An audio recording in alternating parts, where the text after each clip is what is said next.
All right, let's go ahead and kick things off. So thank you guys all for joining. We might have a couple other stragglers come in, and as that happens, you guys will see we might get a little notification on the side, but that's okay. We'll persevere. So thank you guys so much for coming. I know it's different time zones all over the place, but I personally am extremely excited to be talking to you guys. It's something I care deeply about. So my name is Mike Martin. I've been at Google for a few years. I have worked as a Google Ads product specialist, and I think during my time here, I counted recently, I've worked with about 7,000 to 7,500, somewhere around there, different Google Ads accounts, just making sure that they are successful and continue to grow their businesses through Google. So I care a lot about Google Ads, probably too much, get a lot more enjoyment out of it. So I'll be leading the webinar. Liz here is a colleague. Liz, you can give a quick introduction. Sure. Hey, everyone. My name is Liz Olinger. I've been working with Michael for a couple of years now. I work with partners such as Teespring to help them essentially offer a Google Ads offering to their customers and really to help you guys grow and succeed. So what we're going to be talking about today is not just shopping, not just Google Shopping, but also not just Teespring, but the integration of both, and something that we are extremely excited about. So quick agenda here. We're going to go over what is Google Shopping, go over how we can assess performance, how we can optimize our campaigns, what to do from there, scaling, go over what the heck Smart Shopping campaigns are, and then of course save some time for Q&A at the end. So let's go ahead and dive right in. Google Shopping, what is this? So as you guys may know, this is a Google search results page. I'm not sure if you guys have ever used this before. So whenever you're looking to go information or buy a certain product, you go to Google, search for a certain product. The images that are showing up right at the top, those are Google Shopping ads. So this is what we're going for. Not something that's too unfamiliar for you guys. You probably already knew this, but I wanted to go over just the basics of Google itself and why it's important to be there. So right now, Google's massive. It's huge. It has 100 billion searches per month. I think the last time I checked, that's 3.5 billion searches a day. Oddly enough, 15% of those every single day are actually new queries, something that no one has ever searched before. So there are a lot of people that are going to Google to find information. It's a verb. I think that's a big deal. Once you actually are Googling something or you are a verb, that's a big deal. And it's not people just going there to find about information in general. Of course, people are also going there in order to find out about shopping. 70% of people who are shopping, who are looking to buy a product, they actually start with Google. So it's tons of reach. You guys know it's important. You guys are all here for a reason. It's critical to be here. And we're going to go over the details of how that little image at the top of your phone screen when you Google something, how that works. So how does Google Shopping work? In order to show up on the Google search page as an ad, this is the basic formula. What Google cares about is making sure that the right information that searchers are looking for is paired with the right products and the right offerings that you guys, the sellers of the advertisers, are giving to the consumer. So what we do here is we balance the bid as well as a few different other factors. Those other factors are what we call a quality score, basically saying how relevant is your product or your service for the query that someone is searching for. Our goal at Google is to make sure that we are blending the two. So when they're looking for something, we are making sure that we're connecting them with the right seller. So going into a little bit more detail from the consumer side of things, this is what they do. They say, okay, I'm looking for a camera. Then they go to Google, they search for the right product. What they see there is an image of the product, the price, as well as a brand. All this information is there before they even click on the ad. And just make sure you guys you are only charged when someone actually clicks on your ad here.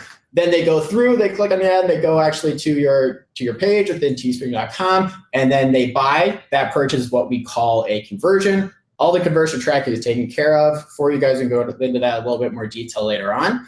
But this is the basics. So for the user, that's what it looks like. You just go to Google and you search for something, and magically, like, your perfect products are right there. You can buy it right there. It's super easy. Behind the scenes, what is going on are these 5 steps. So what you guys as sellers do, if you want to show up as a shopping ad, is that image with the price and the brand. underneath the Google search results page, right at the top, then what you do is you have your product inventory. You take that product inventory and you upload it into a product data feed. That product data feed is then uploaded into a Merchant Center account. That Merchant Center account is what fuels your Google Ads account. So the Google Ads account is basically just the cherry on top for an entire foundation that's really built on top of that. That Google Ads account is what allows you to show Google Ads in the search results page.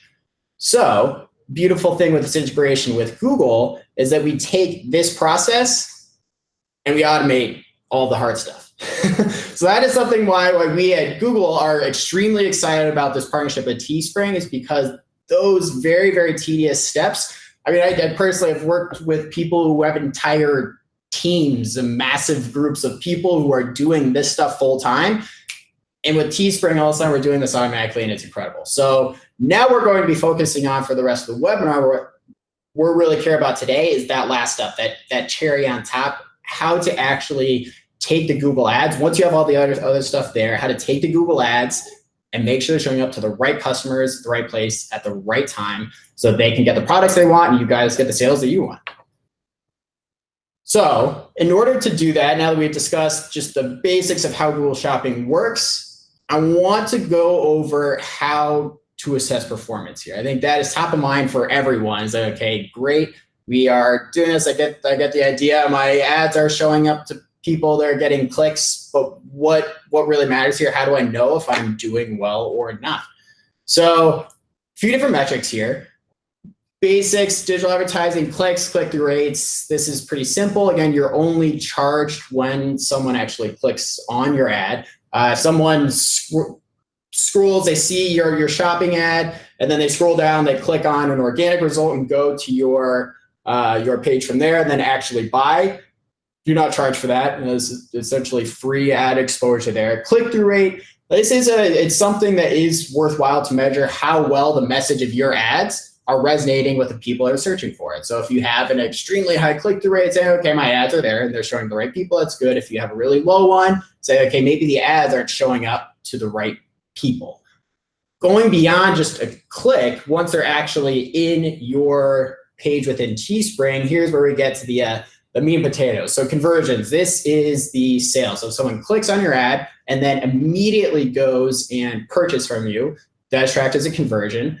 This is also automatically taken care of with your Teespring integration. Not just a conversion, but also the value of the sale that's being driven is keeping track of, as well as the cost per conversion. So you invested $10, then you got 10 sales out of that, then your cost per conversion would be $1.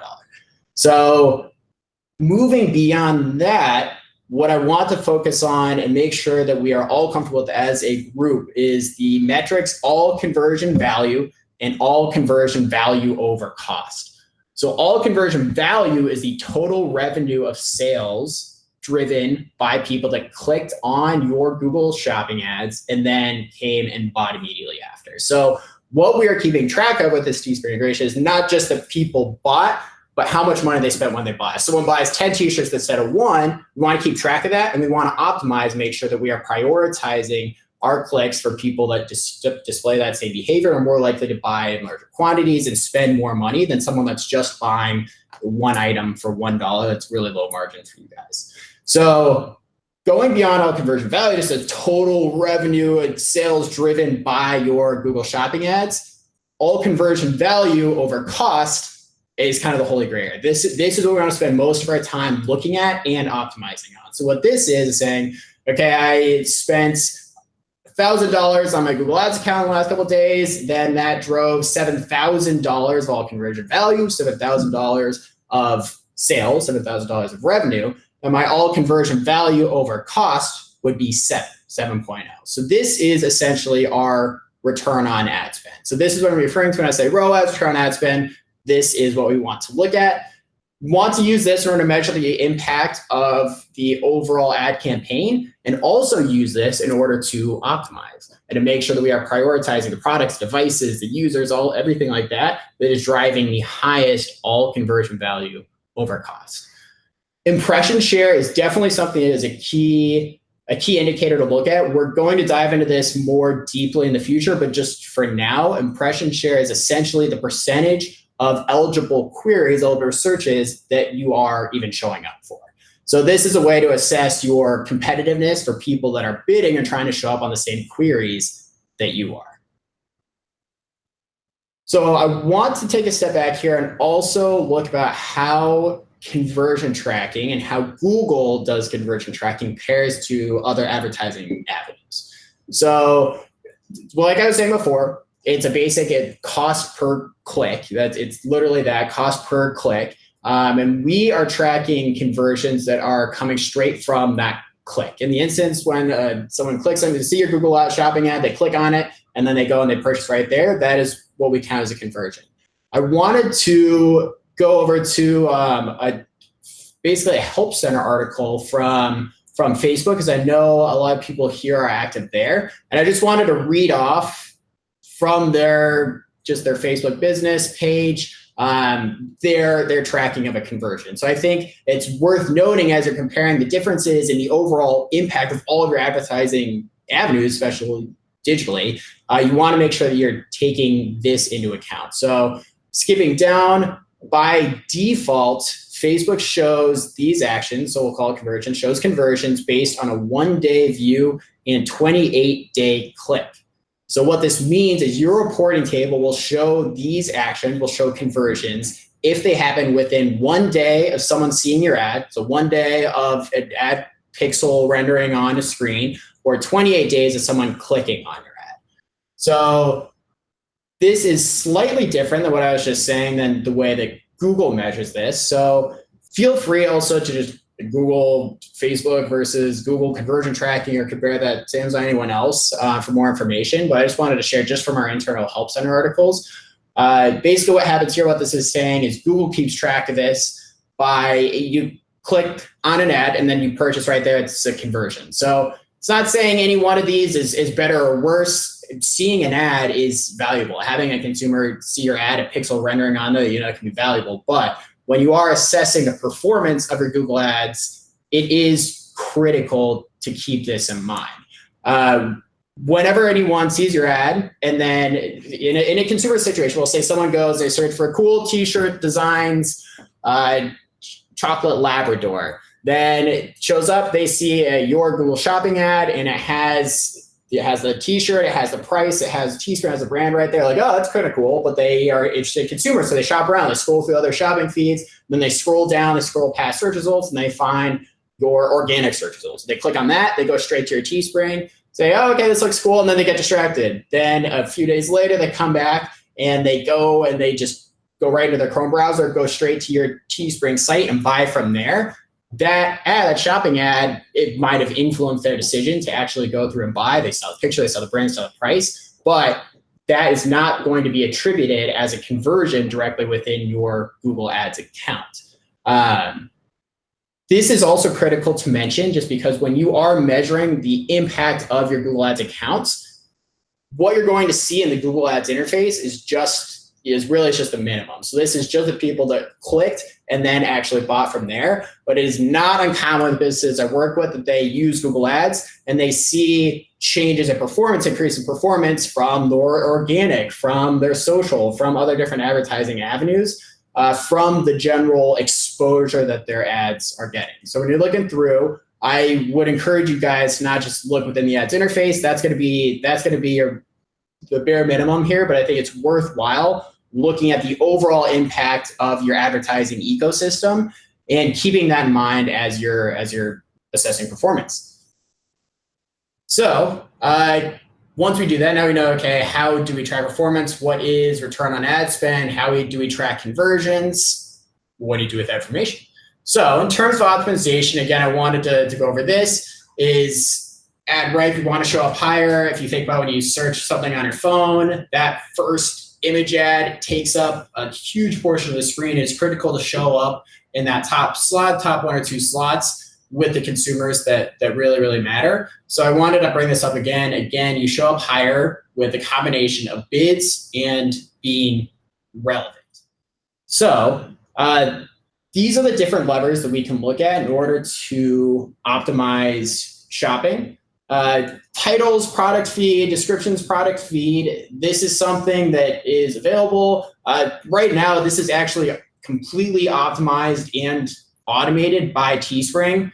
If you want, there are manual options. Teespring will reach out to you guys after the communications. If you want the advanced manual option, there is availability to do that. But titles, product feed, descriptions, product feed, bids, product groups, so just how you slice and dice segment your products, and then also negative keywords. These are all the different levers that we can look at. Like I was saying, the titles, descriptions, these are automated right now, but I'm going to go through and explain just the basics here just so you guys are aware. And if you want to do the manual option, just so you guys have a little bit of context on that.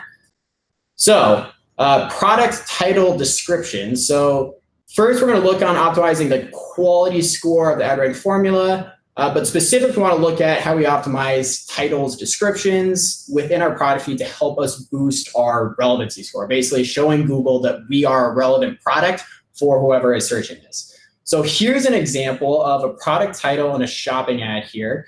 H&M Christmas sweatshirt green.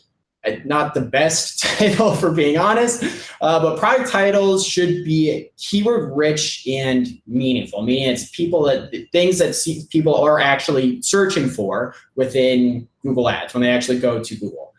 This is a super important signal. It's used to match that actual query to the products that you guys are selling, and it's also one of the first things that any customers will need to see alongside the price. This is kind of that first touch point along with the image and the price. So great titles, they have to include gender, a brief description of the design, the product type, and all the relevant attributes like color, size, material, all of that. Do keep in mind that product titles have a character limit of 150 and are truncated after the first 70 characters. So we recommend that you keep the title characters to 70 in length. If possible, it does get truncated, you can go to 150 if need be. So going beyond title, looking at description optimizations, one of the most important factors for determining your product relevancy for a certain query, and part of that quality score we're talking about, is the product description. So descriptions should include additional keywords, additional things that people could be searching for, and information to help the consumer, to help the searcher make an informed purchase and improve the overall offer quality. So think about how potential customers would search for your products and try to use their terminology in your product descriptions. So if you think of people look for your product by typing in funny Christmas sweater, then use that in your description. So we want to make sure that you're further describing visual attributes, visual elements of your products, like the size, color, material, design. These details definitely help ensure that your ads show to relevant users that are searching for those same elements. So descriptions, they have a character limit of 5,000, obviously way higher than the titles. Feel free to be detailed here. This is one where if you want to have a lot of keywords here, this is useful. Don't make it gibberish for sure. But they need to be easily read since they're going to show. But it's fine to kind of err on the side of more information here, as long as it's just not, overall gibberish. So a little bit of just do's and don'ts here. You do want to describe the product itself, like only that product. Make sure you're using the correct grammar, punctuation. Want to make sure you're specific and, of course, accurate. And then any visual attributes, these definitely help: size, material, age range, specific features, texture, pattern, shape, design. The most important info, you want to make sure that's in the first 150 to 500 characters. And then from there, that's when users actually expand to see the longer description. Don't use capitalized letter for emphasis. It looks spammy. We want to make sure that we include comparisons or details about other products. We want to make sure you don't do that. And then you also don't want to include promotional text. This is just descriptions of the products itself. Okay, so let's look at some real life examples, like this beautiful Christmas sweater. So first, we're going to evaluate the existing product title and description, and then we'll show you an improved version of this in the next slide. So let's start on this title. It's actually fairly good. It's a pretty good title. This title describes the design: chocolate Labrador, the occasion, just Christmas, and the actual product itself, which is a sweater. However, there are a few ways we could improve this.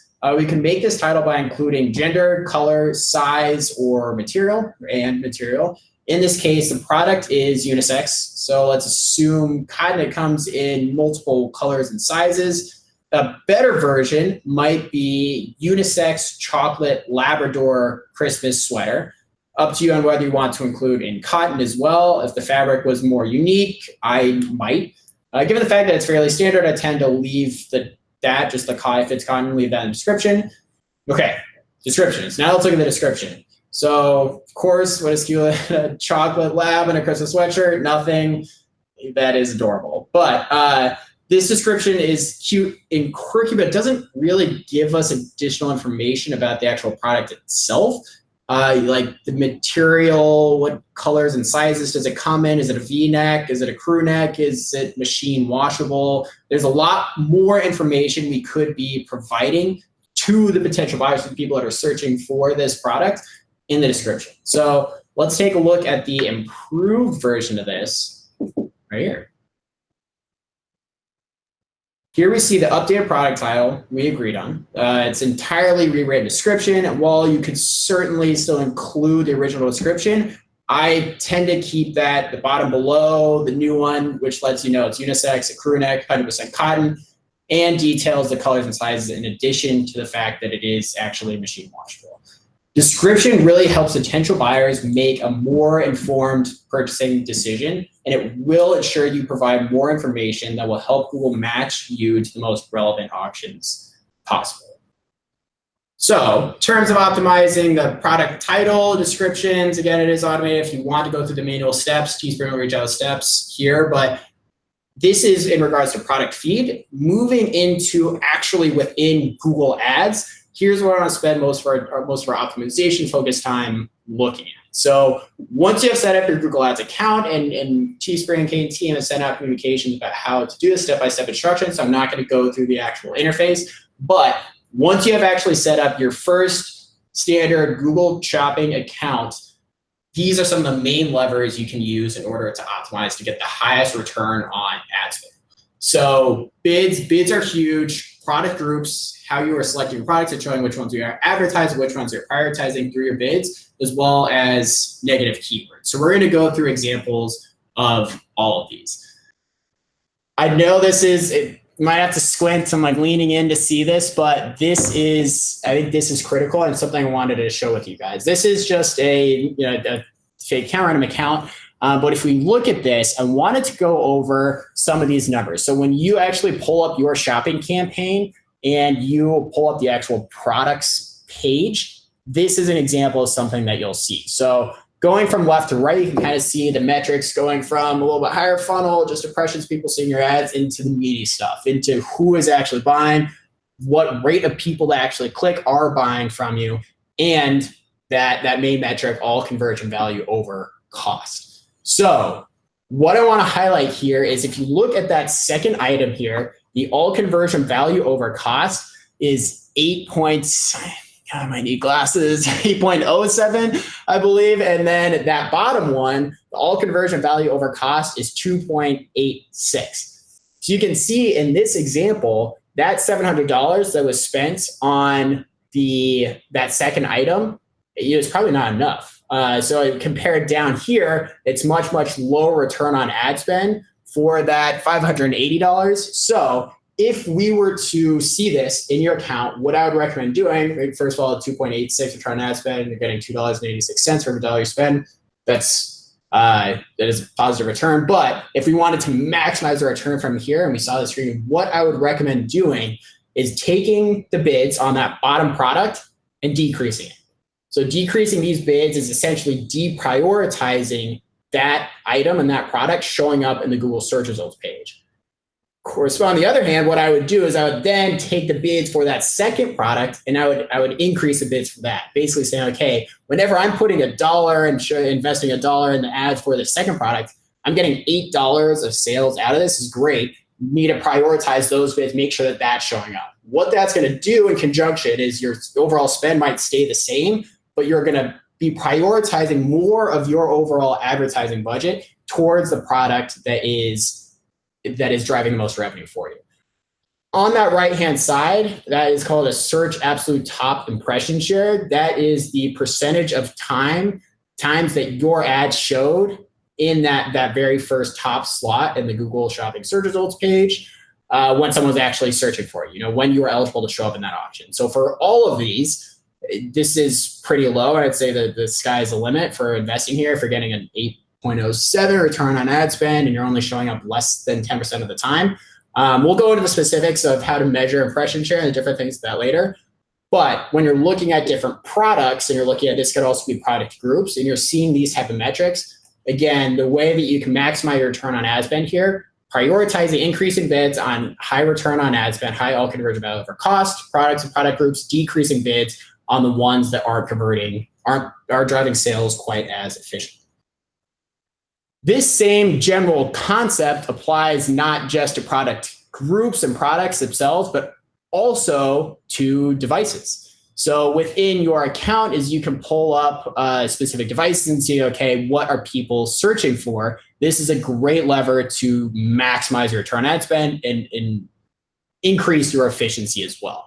So you can see here what they have spent on every single device. The all conversion value over cost is split out by device. So you can see here that the conversion rate, meaning in this example, the people that actually bought on computers converted at 3 times higher the rate than people that were looking on mobile devices. So consequently, the all conversion value over cost, or the return on ad spend for computers, is actually higher, 6.22 versus 4.78 than mobile. So it's somewhat subtle here, but still, even if this was the example, what you could do here in order to maximize the return and increase your efficiency is increase bids on computers, prioritizing the device that is driving more sales and higher volume of overall revenue for you, and decrease bids on other devices that's not. And your overall spend here could stay the same, but your return on ad spend is just going to be maximized by prioritizing your highest converting and your highest revenue driving devices. That same strategy can be applied within standard shopping campaigns we went over the different products, product groups. You can also do this within audiences. Within Teespring, we're automatically keeping track of the people that go to your specific page of the Teespring website and then leave. And then you can use that to prioritize when they go back onto Google and search from here. We'll go into the details of that within smart shopping a little bit later on. But one thing that I think is also unique within standard shopping campaigns is the ability to add negative keywords. So basically what a negative keyword is it says, okay, I don't want to show up when someone searches for this term. So what's key here is looking through and say, okay, if I don't want to show up when someone searches for, it could be anything. You guys know your products. If you know that you don't want to show up when someone searches for a specific thing, what you're going to want to do is you're going to want to click on keywords here, click on that plus sign for the negative keywords, and then add whatever term, phrase, individual word that you don't want to show up for. One thing that I would encourage you guys to look at as you're doing this is to make sure that you are being very strict about this. If you were to add just a broad match of just shirt, then anytime shirt was in the query, you wouldn't show up for it. So I would recommend, if you do want to do this, to do a little bit of research on match types and make sure that you are using negative match types here. It's simple. I'm not going to go into the details here, but this is something that you can use in order to increase efficiency as well. Okay, moving on. So we get the basics, what Google is, what Google Shopping is, how we can measure performance here, that main metric, all conversion value over cost, return on ad spend. We've gone over, okay, now that we know how to measure performance, how can we take that and boost these sales and boost revenue from our advertising spend within Google? So now we're going to a situation, okay, once we're starting to get off the ground, now what? So how do we scale and how can we take advantage of this new product we're calling smart shopping?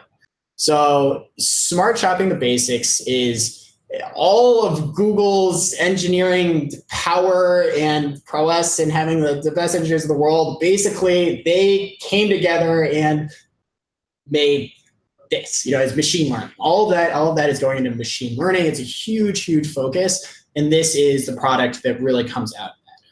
So you guys know this. It's hard. People are constantly on their phone, constantly on different devices. They're searching for information. They're going onto different websites. They are being touched by ads all over the place. There is value, but it's very difficult to keep track of that overall path to purchase.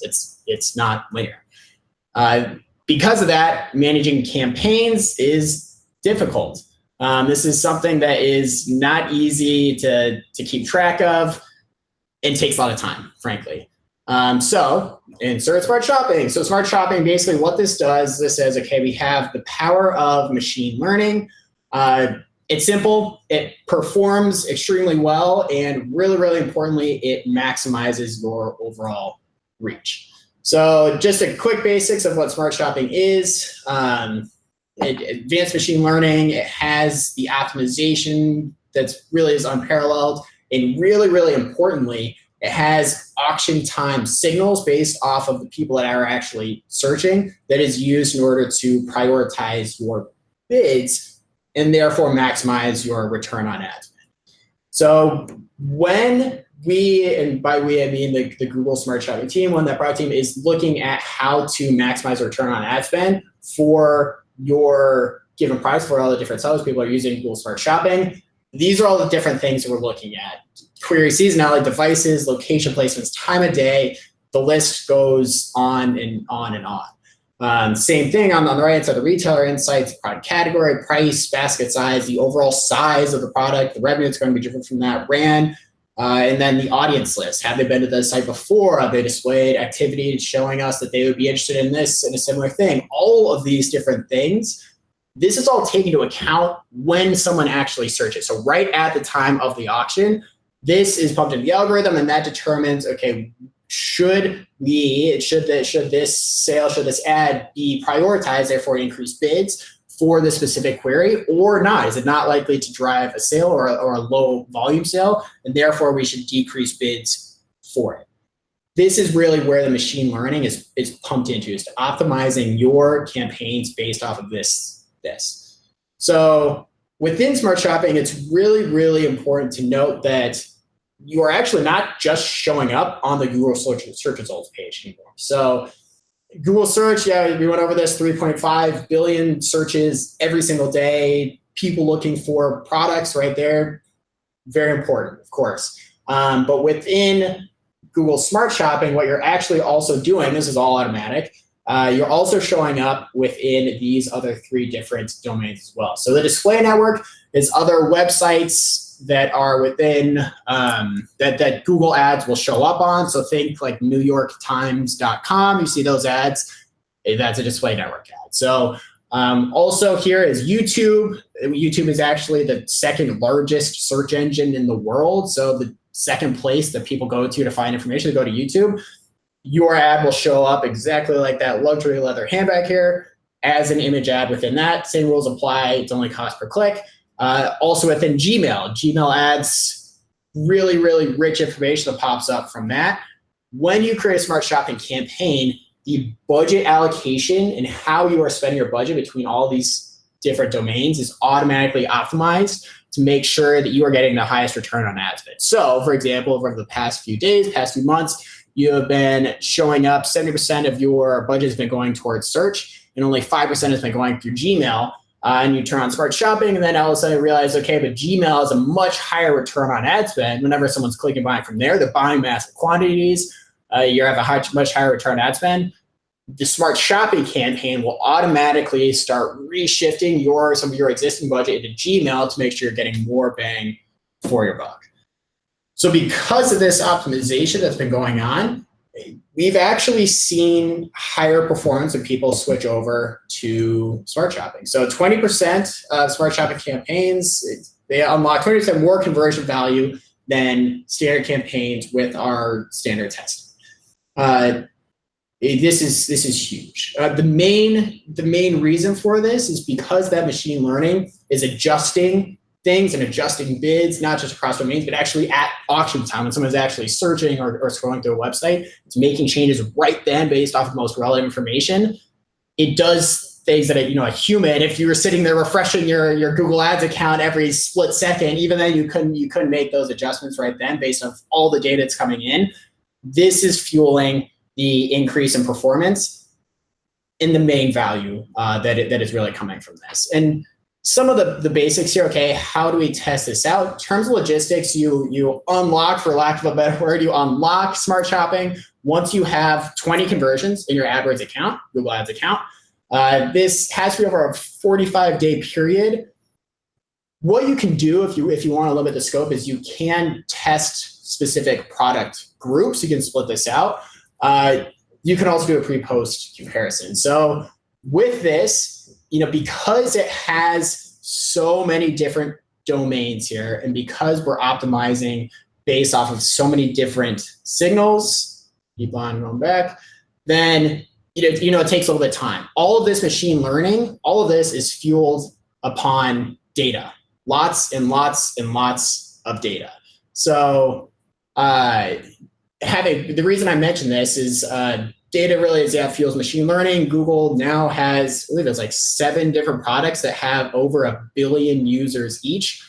All of that data is being used for this, but the most important data when it comes to smart shopping is yours, is how your products have been performing in past queries. And because of this, the more that you can invest up front, the more data that you are fueling your shopping campaigns with.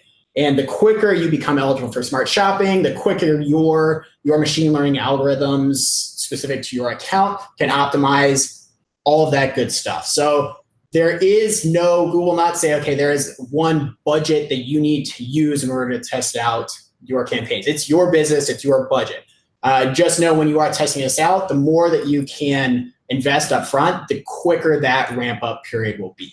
So within smart shopping, within standard shopping, there's no specific element here, but as soon as you turn on smart shopping, what I would recommend is setting a budget you are comfortable spending with, knowing that the more you spend up front, the quicker it'll ramp up, the more data you're using to pump the machine learning.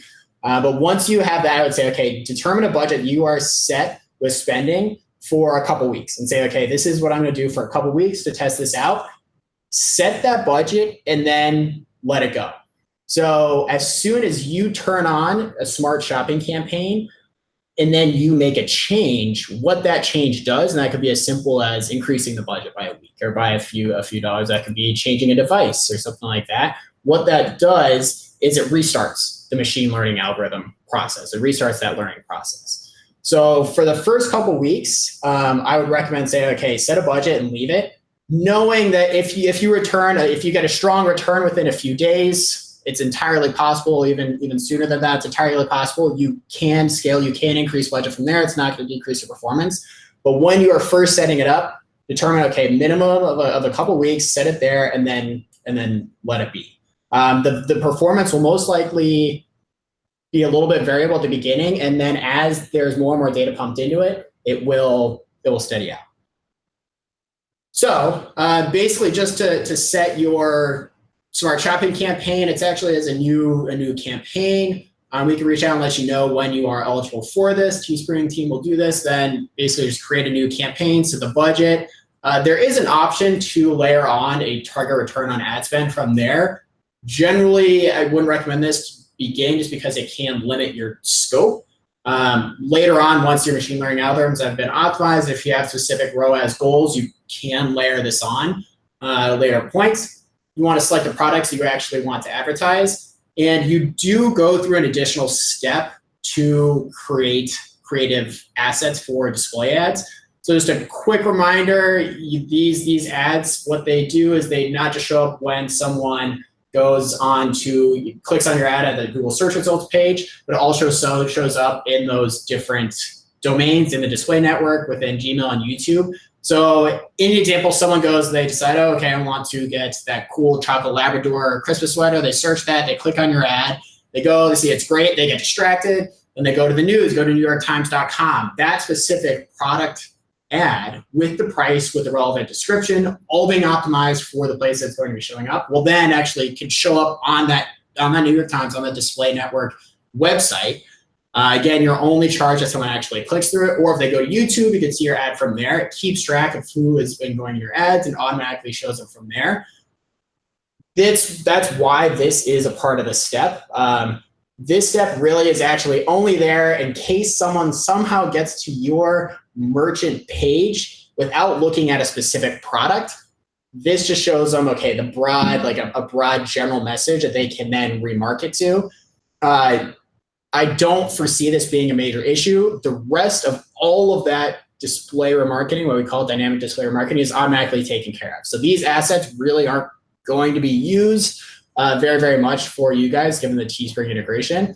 But it is part of the setup steps. I just want to let you guys know here, yeah, it's going to make you create your ads, but this isn't what they're actually going to look like most of the time. Most of the time, it's going to have the actual product at the price and the quantity and the description of the product that your specific users were looking for. So comes to scaling, and I'm realizing I am throwing a ton of information at you guys. We are recording this. We will be sending it out to you guys afterward. Feel free to watch it a million times, Google all the different stuff. The Google Ads Help Center is really, really remarkable. Go through there. I know I'm spitting a bunch of information at you. Having said that, I'm going to keep throwing more. We're getting close to Q&A. So scaling. So let's say you turn it on, you wait for a few days, you got 20 conversions, became eligible for smart shopping, then turn on smart shopping, and then within a few days, you also notice you have a really strong return. You say, okay, well, now what? I mean, the main lever for increasing scale within smart shopping, and again, remember that's not just Google search, display, YouTube, and Gmail to show up all the time for all those things. Main lever is increasing budget. That budget is always optimized to maximize your overall return based off of what you are willing to spend, what your budget is set at. One thing that I assure you guys, and I really think is important to measure and look at as you're assessing the opportunity here, as well as the opportunity cost of non-investing, is to look at the search loss impression share, and specifically the search loss impression share due to budget. So search impression share is the percentage of eligible queries that you are showing your ads for. Someone is searching for your specific product, and this is a percentage of time that you are showing up for. On the contrary, search loss impression share due to budget, this is the percentage of eligible searches, percentage of eligible queries that you are not showing up for because you've already run out of budget for the day. So this is something that's critical to look at when you're assessing, okay, how competitive am I? How am I showing up when people are actually going onto the phone and they are searching for my products? What percentage of time within my targeted location, devices, all sorts of stuff, what percentage of time am I actually showing up for? This, again, is only within individual search. So even if that's maxed out, there could be opportunity within to show up within YouTube, display, YouTube, what did I already say? Gmail. There's opportunity to scale from there, but this is something that I think is critical to look at as you are assessing your performance, looking how to scale. Okay, so let's go to Q&A. What I'm going to do now is I am going to go through, several of you, thankfully I appreciate this, filled out a webinar and put in questions that were top of mind for you. What I'm going to go through is answer some of the ones that came up many times and see top of mind for you guys. Then what I'm going to ask of you guys is to actually unmute yourself and speak to the group, and then ask questions you have live, and then we can go ahead and answer from there. So I'll answer questions for roughly the first 5 minutes. Hopefully now I got something kind of like the low-hanging fruit, and then we'll go to live Q&A from there. Okay, so one thing that came up a few times was in regards to keywords. So again, keywords are not what fuel Google shopping ads. We basically determine relevancy based off of a number of different factors. That's where the title and the descriptions come into play here. The only time you use negative keyword, or the only time you use keywords, are within standard shopping campaigns. For me, when you're looking to add negative keywords. When it comes to determining and advertising for specific products, this is something that you can do within the actual Google Ads interface. So within the Google Ads interface, you can break out and select how you'd like to segment your entire product feed. And you can say, I want to look at a specific item ID and only advertise that, or increase, decrease bids from there. You can also parse it out by product groups. So apparel versus other different categories of things that you sell from there. Once you're actually in the interface and you're messing around with it, it'll be a little bit more clear about how you can slice and dice from there. Within standard shopping, it's pretty clear. Within smart shopping, it's a slightly more limited, but there is still opportunity to do that. You can limit it by, you can show specific product groups. But if you're looking at test shopping in general, just a few of your best performing products, definitely recommend. I think it's a great strategy. You can do that within the Google Ads interface within product groups, and you can select the item ID from there. Will higher bids get us better placing on Google shopping results, and does that translate into more sales? If you pull out your phone right now and you search for something that you would like to show up for, if a consumer search for, what you're going to see is a lot of that screen, that first screen, is taken up by one and a third of a Google shopping ads, and then search results, standard search results underneath. Showing up in those first couple slots, it is critical. That is critical in order to show up. The key here is to show up at the right time to the right people in those slots. Bids are one element of doing it, yes. So Google, we really care about making sure that it's relevant. Relevant is super important. Bids also help you get there as well. So as we went over the quality score, how that determines rank, it really is the combination of bids as well as relevance. So the short answer is yes, it does, but it's not everything. So it's bids as well as relevancy. Okay, do new style campaigns, and he's referring to smart shopping, convert better than standard shopping campaigns? So you can see here that in our testing, in Google's testing, and there are more detailed results about that test, but in our product team's testing of smart shopping actually unlocked 20% more conversion, more revenue, more return on ad spend than standard shopping. So it's not to say every single account will have 20%, but in our testing, 20% higher performance increase. So, and that is given a few different factors you do to make sure that you are investing properly for that. But yeah, that was what happened during our internal testing. Feel free to Google if you want more details about that study. So another one that came up a lot was the Google funnel, or the advertising funnel. How does shopping play a role throughout awareness, influence, decision, and actually action for purchasing?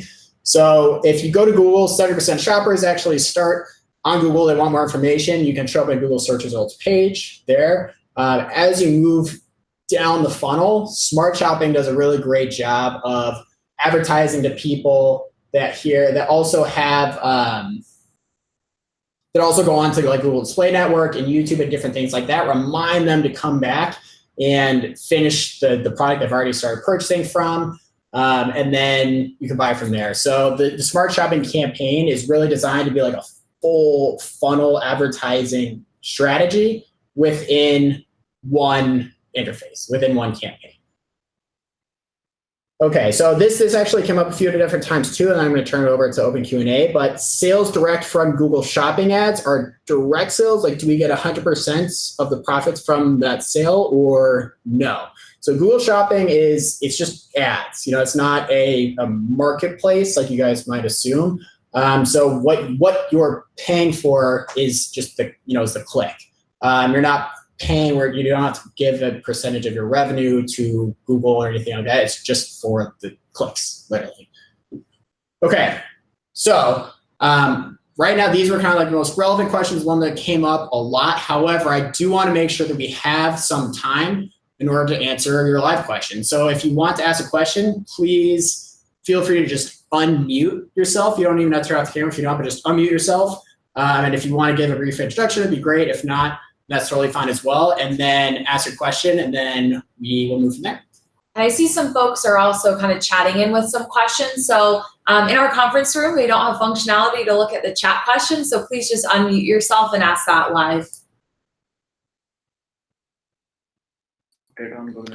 Hey there, it's Tom Self here. Really exciting, and thank you very much for going over everything. There is so much information here, but what it highlights is such a massive opportunity for us all to go after all those search volumes that you've got going through Google, which is good. within the first couple of things that we can do with optimization and of our bid strategy, you touched upon product titles, product descriptions, but then also you mentioned negative keywords. Now, with the negative keywords, is that something that should be used with care? And should we fully understand how to use negative keywords before doing that, before actually testing around with it? Thank you for the question, Tom. The short answer is yes and yes, respectively. So yes, negative keywords within standard shopping are definitely powerful. It's a really, really great way to increase your efficiency and make sure that you're not paying for searches for irrelevant queries. That is really important. However, it is important to actually understand what negative keywords are. I would recommend doing it, honestly, less than 5 minutes worth of research, but just what I would research is match types. So I'm not going to go into too much detail there, but just do a little bit of research on what match types are and make sure that you're adding negative keywords in exact match. So take 5 minutes, Google what is match types, what are negative keywords, read up on it. That's going to give you all the information you need. And then absolutely, I definitely encourage people to use that as an optimization lever for driving efficiency, for sure. Great, thank you very much. Thank you. Hey there. Hey guys, this is Kate. I saw that we got a question in chat, so I'm going to read that for the seller.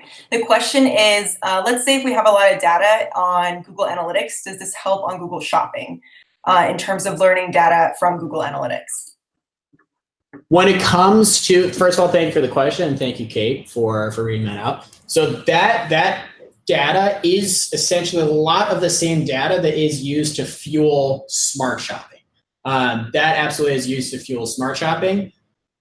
That data can definitely be used by you in order to fuel decisions that you make within a standard shopping campaign, for sure. But that isn't done automatically with standard shopping. But yes, a lot of that same data is fueled within smart shopping. And I would think about it this way too. So if you have a Google Analytics account, if you link it to your Google Ads account, in the case of smart shopping, the only way it would be potentially helping out is if you have conversion tracking set up in Google Analytics, and then you import those conversions over into your Google Ads account, and you leverage that, right? Theoretically, smart shopping campaigns would look at those conversions and optimize towards those, but it wouldn't really be looking at other factors. You think about some of the data points that Google Analytics is pulling in. It's looking at devices, it's looking at search queries, it's looking at location. Google Ads is also looking at all of those same different data points, and we're measuring it in Google Ads itself. So you don't necessarily need that Google Analytics add-on to get all of that data. We're actually looking at it within Google Ads in the realm of when your queries are showing or when your ads are showing for particular queries and using it. So in this case, you don't really need to add Google Analytics or link it up with your account. We already have conversion tracking taken care of. So there really isn't added benefit here. Hi guys, quick question.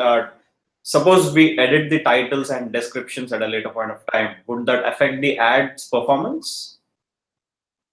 Yeah, so updating titles descriptions is actually something that can help. Again, that is automatically done, updated, all sorts of coding API calls that do that automatically within Teespring to Google. If you want to do that manually, then there are options to do that, and it can help performance later. Yeah, so that goes into the product relevancy score. So if you go in and you change your product titles and your descriptions, and we say you went from, okay, they were average to really great, really high quality titles and descriptions that include all of those, descriptive attributes that we talked around with size and color, that boosts your product relevancy score because it helps us match you to the right search queries and is likely going to boost your quality score and then your performance and kind of help drive more sales in the shopping campaign. So yes, those do help improve performance. The other question that I had was in terms of if title is important, description is important, and images was also important. So among all these three, which is the most important factor for Google? Because for other where you advertise elsewhere, it's the mock-up and how it looks which is important. So in Google, is it what you write in description and title which is important, or how it looks? The mock-up is important. The image, the image doesn't tell us too much. We want to see it's a high quality image and you don't have watermarks and kind of weird colors and things in the background. Like that's kind of like a standard, yes, we require that. But then when we think about the quality and really strong performance and optimizing off of that, it really does come down to the product titles and attributes, because that's where we're looking for what we would match the search query to, right? That gives us the description. So when someone types in, I'm looking for a Christmas chocolate lab sweater, Google isn't looking at the image and scraping and using AI yet to kind of pull, oh, we think that's a chocolate lab Christmas sweater. They're using your descriptions and your product titles to pull that. So that's really the most important factor, I would say, of the three that you listed. Are there any other questions? We've got 2 minutes here, and I think then we're going to go to next steps. I do have one question, since I'm going to be helping writing the training material. I know we have a lot of questions about optimization and titles and descriptions. I noticed that in the example you gave of my beautiful chocolate Labrador sweater, that you used Christmas in the title and then holiday in the description. So does it hurt you or help you if you use the same words in the title and description, or should you use different words in each one? It's good. So that's a great question. So I think it's good to be consistent, keep using the word Christmas, but I threw holiday in there as well, because I think about the way someone's going to search for this. Some people are going to search holiday, some people are going to search Christmas, and I want to cover my bases. So I want to make sure that as I'm adding more in the description, I add a couple different terminology and words that people might use. So that was like a short description, but since you've got 5,000 characters, you'd probably include both in there in the descriptions and just start elaborating even more to kind of make sure you're showing for other ways people might search as well. Great, thanks. All right, in the interest of time, I am going to move on here real quick, but in terms of next steps, so again, if you would like the menu option for advanced users in order to tweak around your titles and descriptions, Teespring will send information about how to do that after this. Then what you're going to want to do is turn on your traditional shopping campaign, make sure you provide a healthy budget, monitoring performance. You can optimize from there. Once you hit 20 conversions, then you become eligible for smart shopping. Angel singing. So once you're eligible for smart shopping, you create a new campaign. You can turn off your old shopping campaign then if you would like, but it's basically the Google ads will only prioritize smart shopping ads from there. Set the daily budget, and then you want to let it go. Let it go. Plan on letting it go for 2 weeks. Could be much less than that, but plan on letting it go for 2 weeks, letting machine learning optimize from there, gather all the data and maximize your return. Then what you want to do is you want to assess performance, check your return on ad spend, all conversion value over cost of the profitability, and then also measure the impact performance on other advertising avenues, and then you can scale from there. Hopefully in time to capture all this awesome holiday traffic. Thank you guys very, very much. This has been great, super happy and grateful for the Teespring team for setting this up. We're extremely excited about this integration and working with all of you. So thank you so much. Thank you. Bye. Okay, just quickly there, Michael, we had a few last questions come in, but what we'll do is for those guys who sent in those questions, we'll message you straight after. Okay? Sounds great. Thank you. Thank you, Tom.